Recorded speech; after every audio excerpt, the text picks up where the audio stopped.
Oke, ini adalah buku The Richest Man in Babylon ya, orang terkaya di Babilonia. Eh, Pengarangnya itu George S. Clason.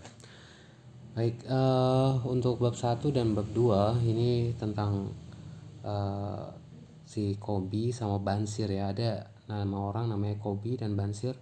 Nah, si Kobi ini dia pembuat kereta dan si Bansir ini dia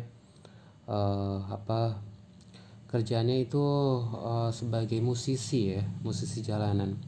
Nah, dia berkeluh kesah ada tuh ya, berdua dia bertemu, kemudian berkeluh kesah tentang kehidupannya, yang mana dia nggak apa itu aku, yang dia tuh nggak nggak bisa menuhin kebutuhan keluarganya. Terus dia malah pengen pengen banget gitu ya jadi orang kaya, karena apa, di Babilonia saat itu benar-benar jelas banget ya, jadi orang yang kaya kaya banget, yang miskin miskin banget gitu. Dan hanya beberapa orang aja yang benar-benar kaya banget, yang benar-benar punya kereta emas, kemudian pakaiannya juga kayak pakaian sutra, gelang-gelang tangan-tangannya itu juga penuh emas dan sebagainya. Nah, kemudian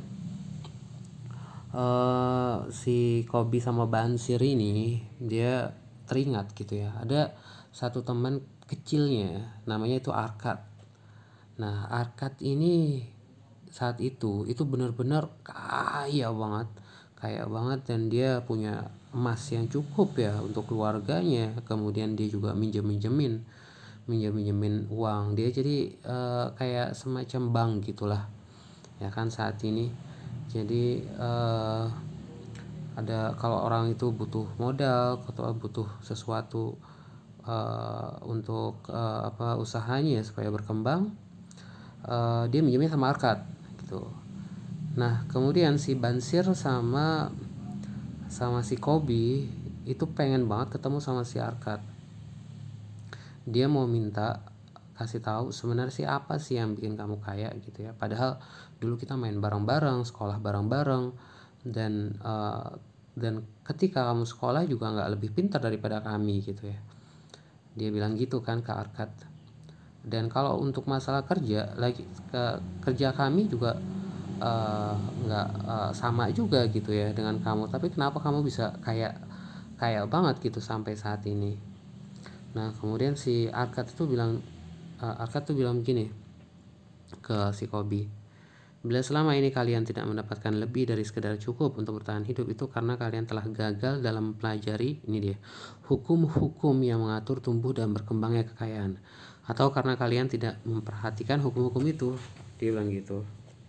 Apa itu hukum-hukumnya? Jadi memang si Arkad tuh jelasin ya panjang lebar ya nggak, tentang hukum-hukum itu. Salah satunya itu apa, bahwa dari zaman dulu sampai sekarang itu ya orang kaya ya begitu-gitu aja. Artinya dia punya rumus khusus untuk membuat dia uh, tetap kaya ya kan, dan dia turun temurunin sama anak-anaknya. Salah satunya yaitu dia memberikan sebuah cerita tentang dia ketemu sama orang yang terkaya saat dia miskin.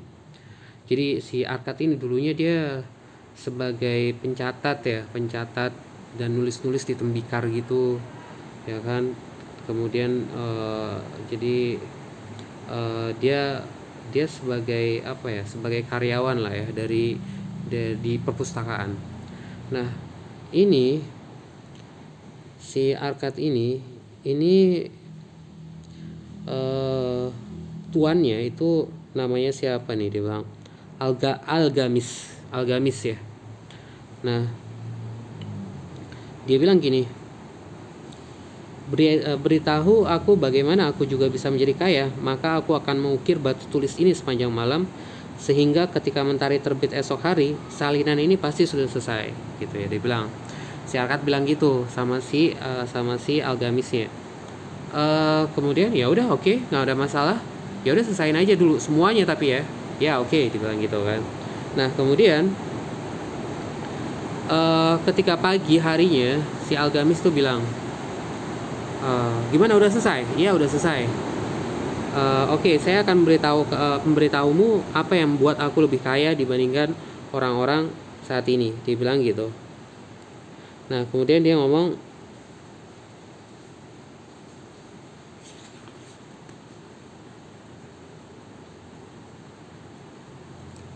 oke.